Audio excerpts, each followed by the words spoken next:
Saw what happened in Golden State. You realize right now it's getting ready to break up. You don't need 3 stars. Man, let's go out and get some players different than the players we got last year trying to get playmakers.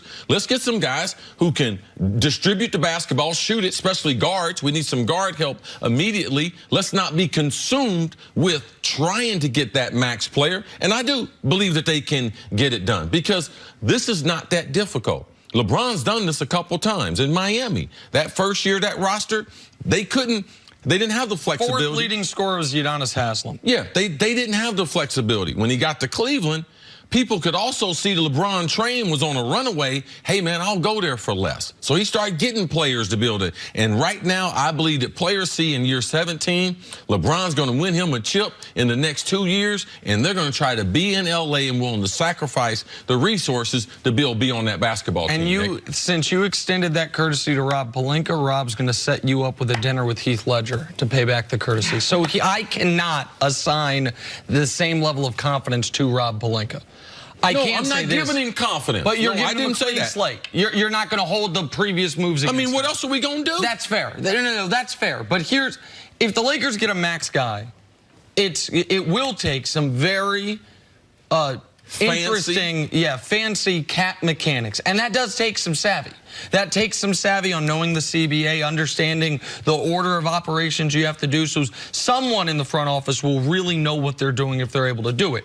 But the recruiting will be the power of LeBron and Anthony Davis. If they get Kyrie, he's buddies with Anthony Davis. He and LeBron reconciled, and Kyrie will be saying, I want to do what I know works. If they get Kemba, it will be because Kemba Walker understandably is like, man, I've been the best player on every team I've ever been on. Since I left UConn, we haven't been able to compete for anything other than a 7 seed. I've been breaking my head against the wall to try to get to 42 wins.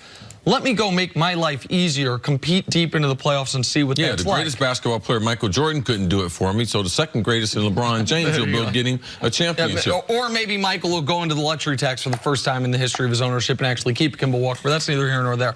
So those are the obvious moves.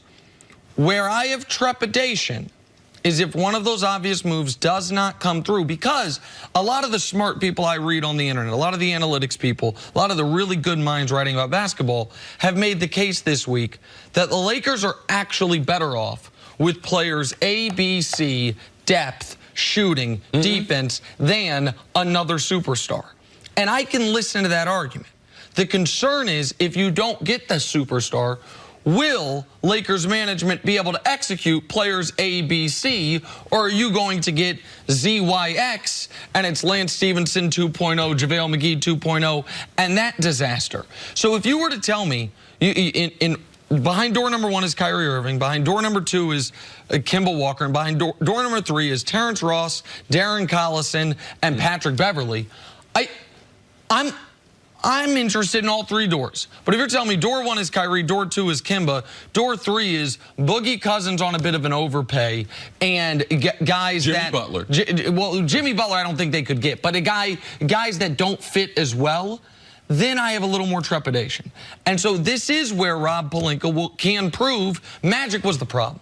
The problem wasn't me. I was screaming from the mountaintops, we need shooting, and Magic was saying, nope, I watched the finals, and you know what, those Golden State Warriors don't shoot threes. I don't know what he was watching, but whatever it was. And so it is, I have more faith in Rob Pelinka than I did 2 weeks ago, but not enough faith right now to say if they strike out on the obvious, and I left out Kawhi. Kawhi's obviously an obvious. If they strike out on one of those guys, are you going to be able to use the 28 to 30-ish million you have effectively for this year and the next year and the year after that? Does it change the dynamic? Because you mentioned last season and some of the questionable signings of those role players. It didn't fit the mold of how LeBron typically played. They did not surround him with shooters.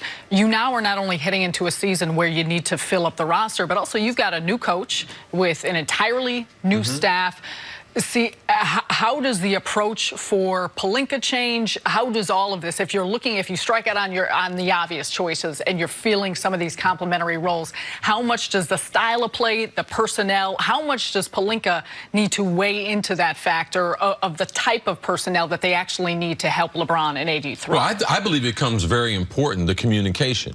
Sitting down with Frank Vogel, sitting down with LeBron. Sitting down once the AD trade is sitting down with them and saying, man, what are we going to do? So at least we can go forward on the same page. I know that LeBron, last year, him and Magic, they went forward on the same page. I'm not saying that he said we need Rondo, Lance Stevens, but he signed off on them.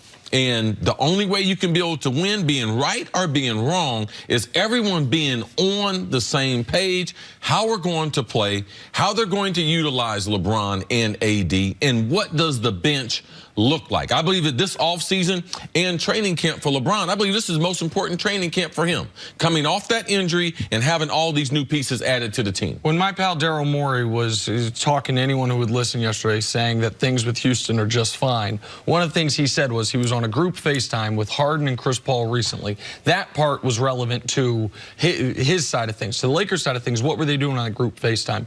Daryl said they were discussing 50 potential free agents, gauging their interest on how they could play with those guys. That is what Rob Pelinka and LeBron need to be doing right now. Okay, if we get Kyrie, Kawhi, or Kemba, great. If we don't, here's a player, here's a player, here's a player, here's what we think we could get these three players. Would these guys work? Okay, is that better than this? You need, because you can't do